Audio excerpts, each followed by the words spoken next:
खिदमत करोगे, मेहनत करोगे, लड़ोगे, मरोगे और जदोजहद करोगे, ईमान से करोगे, खुदा की कसम करोगे। मिस्टर भुट्टो की हुकूमत खत्म हो चुकी है। सारे मुल्क में मार्शल नाफिज कर दिया गया है। कौमी और सूबाई असम्बलियां तोड़ दी गई हैं। सूबाई गवर्नर और वजीर हटा दिए गए हैं। अलबत्ता आइन को मनसूख नहीं किया गया है। इसके बाद हिस्सों पर अमल दरामद रोक लिया गया है। अस्सलाम वालेकुम जी, मेरा नाम अज़हर लगारी है और मैं अपने वीलॉग के साथ आपकी खिदमत में फिर हाजिर हूँ। आप सबसे गुजारिश है कि मेरे चैनल को सब्सक्राइब ज़रूर कीजिएगा। आज 5 जुलाई 2020 है।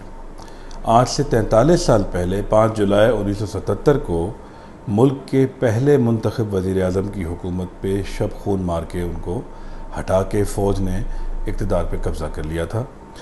उस 5 जुलाई 1977 की कहानी जो शुरू होती है वो शुरू होती है 1 मार्च 1976 से। 1 मार्च 1976 को प्राइम मिनिस्टर जुल्फ़िकार अली भुट्टो ने 7 लेफ्टिनेंट जनरल्स जो जनरल ज़ियाउल हक से सीनियर थे, 8वें नंबर पे नाम था जनरल ज़ियाउल हक का। सबसे पहले नाम था उसमें लेफ्टिनेंट जनरल मोहम्मद शरीफ का। उसके अलावा 6 और लेफ्टिनेंट जनरल्स को सुपरसीड करके प्राइम मिनिस्टर जुल्फ़िकार अली भुट्टो ने लेफ्टिनेंट जनरल मोहम्मद ज़ियाउल हक को चीफ ऑफ आर्मी स्टाफ बनाने का नोटिफिकेशन जारी कर दिया और वो चीफ ऑफ आर्मी स्टाफ बन गए। लेफ्टिनेंट जनरल मोहम्मद शरीफ साहब को chairman joint chiefs of staff committee का चेयरमैन बना दिया गया था और उस तरह उनको सीनियरिटी के ऊपर सेटल कर दिया गया था। ये इंसान से गलतियां होती हैं। मेरे ख्याल में भुट्टो साहब से ये बहुत बड़ी गलती हो गई कि उन्होंने सीनियरिटी को मद्देनज़र ना रखते हुए जनरल मोहम्मद ज़ियाउल हक को सुपरसीड करके और उन्हें जनरल बना दिया। उसकी वजूहत कहा जाता है कि उनके दिमाग में 2 वजूहत थी भुट्टो साहब के। वो पहले तो ये समझते थे कि ये बड़े रिलीजियस किस्म के आदमी हैं जनरल ज़िया, और दूसरा ये पॉलिटिकली इतना मोटिवेटेड आदमी नहीं है तो इसको जनरल बना देना, चीफ ऑफ आर्मी स्टाफ बना देना सही फैसला रहेगा। बाय द वे कुछ इसी तरह की सोच जो है वो प्राइम मिनिस्टर मोहम्मद नवाज शरीफ ने की थी जब उन्होंने जनरल मुशर्रफ को बनाया था कि ये पॉलिटिकली मोटिवेटेड आदमी नहीं लगता तो इसको मैं जनरल बना सकता हूँ। बहरहाल, अच्छा, हमारे लोगों का ना मिजाज कुछ इस तरह से है कि जिस तरह लंबी अगर कोई किसी के पास गवर्नमेंट हो तो वो आहिस्ता आहिस्ता आहिस्ता थोड़ी सी गैर मकबूल हो जाती है। तो भुट्टो साहब की गवर्नमेंट को इतना गैर मकबूल तो मैं नहीं कहूँगा, लेकिन वो पॉपुलैरिटी उनकी नहीं थी जो उनकी शुरू में थी। अब भुट्टो साहब की शख्सियत की ना 100 खामियां हो सकती हैं, उनके बारे में 100 किस्म के एतराज़ हो सकते हैं, बहुत सारी चीज़ें और भी एतराज़ बहुत सारे लोग करते हैं, तारीख़दान करते हैं, लेकिन इसमें कोई शक नहीं है कि वो एक बहुत ही डायनामिक और आवाम में बेहद मकबूल लीडर थे। और शायद पहले वो लीडर थे कायद-ए-आज़म मोहम्मद अली जिन्नाह के बाद जब कोई आवाम में जिसकी इतनी से हो, जिसका कैरिज़मा हो, जिसकी लोग सुनते हों, जिसकी लोग मानते हों, जो क्राउड पुलर हो, जो बड़ी बाकमाल तकरीर करता हो, तो एक सहर था उनका आवाम के ऊपर। खैर, जब ये अपॉइंटमेंट हुई उसके बाद फिर इलेक्शन जब हुए तो अपोजिशन में एक इत्तेहाद बना जिसको पीएनए के नाम से जाना जाता है, और उस पीएनए ने मुल्क में एहतजाज शुरू कर दिया कि इलेक्शन जो थे वो रिग्ड थे, ये इस इलेक्शन को हम नहीं मानते और इलेक्शन दोबारा कराया जाए। तो भुट्टो साहब क्योंकि अक्सरियत से तो वो इलेक्शन जीत चुके थे, जब हालात थोड़े उनको नज़र आने लगे कि कंट्रोल से बाहर जा रहे हैं तो उन्होंने 21 अप्रैल 1977 को उन्होंने मार्शल लॉ लगा दिया पाकिस्तान के 3 शहरों में, बड़े शहरों में, लाहौर, कराची और हैदराबाद।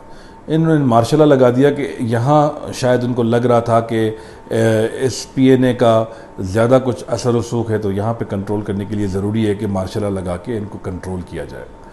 खैर, उसके बाद 4 जुलाई की बात है कि 4 जुलाई को जो है वो कैबिनेट मीटिंग होती है। कैबिनेट मीटिंग के बाद जो है वो रात को तकरीबन 9:30 बजे बहुत सारे वज़ीरों को और मिनिस्टर्स को फ़ोन आया कि आपको प्राइम मिनिस्टर हाउस में जल्दी बुलाया गया तो आप जल्दी से पहुँचे। 9:30 बजे के करीब जब वज़रा प्राइम मिनिस्टर ऑफिस पहुँचे और ख़ास वज़रा थे, सब के सब नहीं आए थे।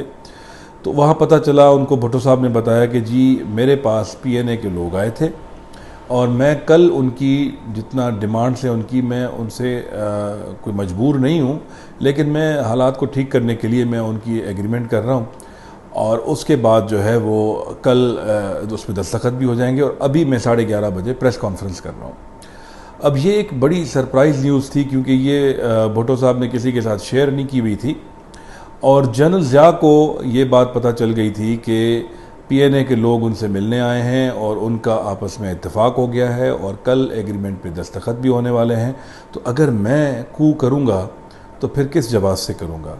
तो जनरल ज़िया साहब ने उस रात बड़ी एहतियात के साथ जो है वो प्लानिंग की। उन्होंने उनको पता था कि chief of air staff Zulfiqar Ali Khan वो भुट्टो साहब के बड़े करीबी और वफ़ादार साथियों में से हैं। मेजर जनरल नसीरुल्लाह बाबर साहब जो DGMI थे, वो थे वाइस एडमिरल नेवी के, वो भुट्टो साहब के जो है वो बहुत करीबी और वफ़ादार साथियों में शामिल होते थे। उसके अलावा 23rd माउंटेन डिवीज़न की जो बटालियन थी, उनकी GOC थे, वो भी भुट्टो साहब के बहुत करीब माने जाते थे। तो जनरल ज़िया ने इसके लिए बड़ी एहतियात से काम लिया और उन्हें सेलेक्ट किया मेजर जनरल चिश्ती को। और बड़े उनके मशहूर लफ्ज़ हैं वो कि उन्होंने चिश्ती को कहा कि जी मुर्शिद मरवाना देना, जो ये एहतियात से करना। खैर वो प्रेस कॉन्फ्रेंस वाला वो उसके बाद वज़ीर आज़म हाउस से सारे वज़रा चले गए, ब्यूरोक्रेट चले गए। रात को 2:30 बजे आर्मी ने वज़ीर आज़म हाउस पर कब्ज़ा कर लिया। जुल्फ़िकार अली भुट्टो को जगाया गया, उनको बता दिया गया कि मुल्क में मार्शल लॉ लग गया है और आर्मी ने टेक ओवर कर लिया है। तो भुट्टो साहब ने फ़ोन पे बात करने की कोशिश की जनरल ज़िया से। उनकी फ़ौरन तो बात नहीं हुई, लेकिन कुछ देर के बाद उनकी बात हो गई। तो जनरल ज़िया ने उनको कहा कि जी ये प्राइम मिनिस्टर साहब, आप अभी भी मेरे प्राइम मिनिस्टर हैं, 90 दिन के अंदर इंशाल्लाह इलेक्शन होंगे, आप पॉपुलर हैं, आप जीत जाएंगे, उसके बाद आप फिर वज़ीर आज़म बनेंगे और मैं आपको सल्यूट करूँगा। ये जनरल ज़िया साहब के अल्फाज थे उनको। और स्टैनली वुलपर्ट साहब ने किताब लिखी है, उन्होंने उसमें जिक्र किया है कि जिस रात को कू हुआ था तो जुल्फ़िकार भुट्टो के साहबजादे मीर मुर्तज़ा भुट्टो काफ़ी जज्बाती हो गए थे। तो भुट्टो साहब ने उनको कहा था कि नेवर रेजिस्ट अ कू, क्योंकि उनको याद था कि शेख मुजीब के साथ बांग्लादेश में क्या हुआ था। जब उनके ख़िलाफ़ कू हुआ था तो आर्मी ने आखिर में वो जो बड़ा अनफॉर्चुनेट एक वाक़या हुआ कि वो कत्ल हो गए थे उसमें।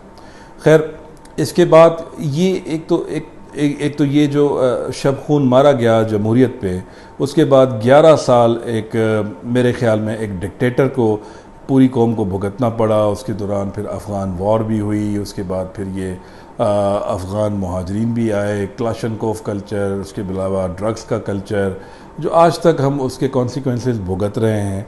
वो जनरल ज़िया साहब की जो पॉलिसीज़ थी उन्हीं का नतीजा है वो जो हम देख रहे हैं और भुगत रहे हैं। तो एक बड़ा मशहूर सा एक किस्सा भी मैं आपको सुनाऊं।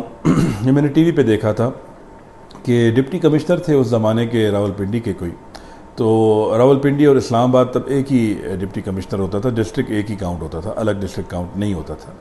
तो उन्होंने कहा कि जी जुल्फ़िकार भुट्टो को जब ज़मानत पे रिहाई मिली और वो लाहौर गए तो लाहौर में बहुत बड़ी तादाद ने वो लेने आए, लोग उनको इस्तकबाल करने आए, उनको देखने आए। तो ये बात देख के जनरल ज़िया जो है वो बड़ा परेशान हो गया। उसने कहा अगर ये बंदा वज़ीर आज़म दोबारा बन गया तो ये तो मुझ पर आर्टिकल 6 भी लगा सकता है और it is either his neck और माई नेक। तो जाहिर है उन्होंने वही करना था जो उन्होंने किया। उसके बाद मना किया गया, पंजाब हुकूमत की तरफ से ऑर्डर जारी किए गए डिप्टी कमिश्नर रावलपिंडी को कि भुट्टो साहब की मूवमेंट भी रिस्ट्रिक्ट करनी है और लोगों को जमा भी नहीं होने देना और आपने मॉनिटर करना है। खैर भुट्टो साहब पिंडी जब पहुँचे उसके बाद उन्होंने ये महसूस कर लिया कि ये डिप्टी कमिश्नर मुझे जो है वो कहीं जाने नहीं दे रहे और ना ही लोगों को इकट्ठा होने की इजाज़त दे रहे हैं। तो उसके बाद वो सीधा उन्होंने गाड़ी का रुख अपना भुट्टो साहब ने किया आर्मी हाउस।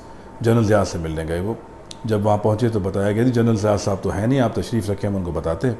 जनरल ज़िया साहब पहुँचे, थोड़ी देर के बाद अंदर उनकी गुफ्तगू हो रही थी तो डिप्टी कमिश्नर साहब को बुलाया गया अंदर और डिप्टी कमिश्नर साहब को जनरल ज़िया ने कहा, ये डिप्टी कमिश्नर साहब के अपने अल्फाज हैं, ये मैं अपने तजज़िये से नहीं कह रहा। जनरल ज़िया साहब ने कहा कि भुट्टो साहब की तरफ इशारा करके कहा इनको जानते हो? उन्होंने कहा जी मैं जानता हूँ, ये जुल्फ़िकार भुट्टो हैं। नहीं, ये प्राइम मिनिस्टर जुल्फ़िकार अली भुट्टो हैं और तुम्हारी हिम्मत कैसे हुई, कैसे जुर्रत की है तुमने कि तुम इनकी मूवमेंट जो है वो रिस्ट्रिक्ट कर रहे हो। उन्होंने कहा जी मुझे पंजाब गवर्नमेंट की तरफ से ऑर्डर है। कहता तुम्हें मैं ऑर्डर कर रहा हूँ, इनको बिल्कुल जो है आपने अकोमोडेट करना है और जहाँ ये जाएँ इनकी सिक्योरिटी का और इनको अकोमोडेट करो, फैसिलिटेट करो। तो खैर उसके बाद उनको बाहर जाने का कहा गया। जब भुट्टो साहब चले गए तो डिप्टी कमिश्नर साहब ने कहा कि मैंने अपनी आंखों से देखा कि जनरल ज़िया साहब ने उनकी गाड़ी का दरवाज़ा बंद किया। भुट्टो साहब रुखसत हो गए। उसके बाद जनरल ज़िया ने डिप्टी कमिश्नर को बुलाया, उसे कहा कि जी तुम्हारी भी गाड़ी मंगवा लें। तो उसने डिप्टी कमिश्नर ने कहा कि जी मैं बिल्कुल खुद ही चला जाऊंगा, मैं छोटा सा आदमी हूँ, तो मेरी गाड़ी आप क्यों बुला रहे हैं अंदर। तो डिप्टी कमिश्नर ने कहा कि मैंने बड़ा हिचकिचा के और बड़े खौफ के बाद पूछा कि सर अंदर आपने मुझे कहा था तो ठीक है, बस फिर मैं भुट्टो साहब को जैसे वो अकोमोडेट होना चाहे मैं कर दूंगा। तो जनरल ज़िया ने कहा डिप्टी कमिश्नर को कि तुम किस हुकूमत के मातहत काम करते हो। तो डिप्टी कमिश्नर ने कहा जी मैं पंजाब हुकूमत के मातहत काम करता हूँ। कहते देन फॉलो द ऑर्डर्स, तुम मुझसे क्यों पूछ रहे हो। तो ये जनरल ज़िया साहब का एक किरदार होता था। भुट्टो साहब के सामने कुछ होते थे, पीछे कुछ और होते थे। वो कहते हैं ना कि जो मीठा मीठा ज़्यादा बोलें उनसे खौफ करें, जो तीखा बोलें उनसे ज़्यादा खौफ ना करें। तो ये एक छोटी सी कहानी थी 5 जुलाई 1977 की, जिसको 43 ईयर्स आज बीत गए, लेकिन आज भी हम उसको याद करते हैं उस दिन को, क्योंकि ये एक शब खून मारा गया था, एक इलेक्टेड गवर्नमेंट पे एक जमहूरी प्रोसेस को रोका गया था। तो उस हिसाब से ये दिन जो है वो बिल्कुल मैं भी इसको मानता हूँ कि इससे याद देना है।